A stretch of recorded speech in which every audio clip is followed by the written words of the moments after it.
makinig ang lahat, sa akin isisiwalat.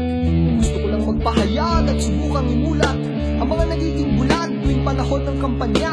Naaaliw kasi tayo sa malapiestang tema, ang bait na mga kandidato, pagkakamalan mong santo. May malagay siyang host, gumagabot ng papremyo. Yung mga garapal dati, ngayon napakagalang bumati, nagbibigay ng libre at palaging nakangiti. Lumalabas din ang mga hayop sa lupit na patalastas, tutuparin daw nilang pangarap ng buong Pilipinas. Madalas may dagdag bawas sa resulta ng botohan. Sana ang COMELEC igalang ang ating karapatan. Hindi naman talaga dapat dugyot ang politika. Marami lang talaga sa atin na mapagsamantala. Tuwan-tuwa sila tuwing tayo'y nagiging bobo, dahil ito ang paraan nila upang madali tayong mauto. Ito ay para sa lahat ng may pakialam, mga nagmamahal sa Diyos, pamilya at bayan. Kung hindi ka ignorante, sigaw mo sa buong mundo, hindi ako bobo, ako ang amo ng politiko. Ito ay para sa mga Pinoy na naninindigan, na nagmamahal sa Diyos, pamilya at bayan. Kung hindi kayo natatakot, isigaw nyo sa buong mundo, hindi tayo bobo, pagkat tayo ang amo ng politiko.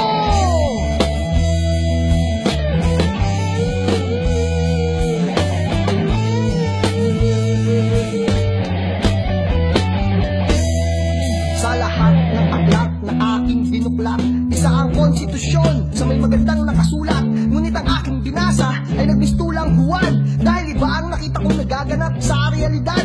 Tayo'y matagal nang nakababad at mistulang lunod. Marami na rin sa atin ang bulag na tagasunod. Akala natin utang na loob ang serbisyong ibinibigay, may pangalan pa nila yung mga proyekto ng barangay. Tayo ang nagbigay kapangyarihan mula sa mga boto natin, kaya mga leader dapat ang may utang na loob sa atin. Kung alam mo ibig ko sabihin, naniniwala ka, pero kung hindi pa rin, itanong mo na lang sa kanila. Hindi ako nagmamagaling, hindi ako nagbigago, gusto ko lang sabihin kung ano talaga ang totoo. Tayo ang amo, kaya nga tinawag serbisyo publiko, dahil trabaho nila ang maglingkod sa mga tao. Ito ay para sa lahat ng may pakialam, mga nagmamahal sa Diyos, pamilya at bayan. Kung hindi ka ignorante, sigaw mo sa buong mundo, hindi ako bobo, ako ang amo ng politiko. Ito ay para sa mga Pinoy na naninindigan, na nagmamahal sa Diyos, pamilya at bayan. Kung hindi kayo natatakot, isigaw nyo sa buong mundo, hindi tayo bobo, pagkat tayo ang amo ng politiko.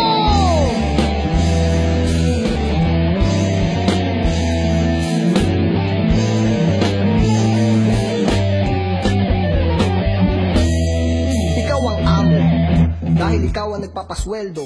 Nagbabayad ka ng buwis kahit wala ka pang trabaho. Bumili ka ng gamot o kahit anong produkto, o kaya kumain ka sa fast food, kunin mo yung resibo, basahin mong mabuti at huwag magulat. May nakasulat na 12%, yan ang tinatawag na ipat. Ngayong alam mo na, huwag kang maiinis. Ito ang simpleng paraan ng pagbabayad natin ng buwis. Mas nakakainis, lalo na kung iyong malalaman na bago pa tayo isilangan, lubog na tayo sa utang. Isinanla ng gobyerno ang ating kaluluwa sa dolyar, kaya maraming professional dito ang minaltrato sa ibang lugar. Masakit man tanggapin, pero ito ang katotohanan. Simula ngayon, gigising na ako at aking babantayan, dahil maraming buhay na ang tahasang nasayang sa tuwing may nagnanakaw ng ating kinabukasan. Ito ay para sa lahat ng may pakialam, mga nagmamahal sa Diyos, pamilya at bayan. Kung hindi ka ignorante, sigaw mo sa buong mundo, hindi ako bobo, ako ang amo ng politiko. Ito ay para sa mga Pinoy na naninindigan, na nagmamahal sa Diyos, pamilya at bayan. Kung hindi kayo natatakot, isigaw nyo sa buong mundo, hindi tayo bobo, hindi kayo bobo.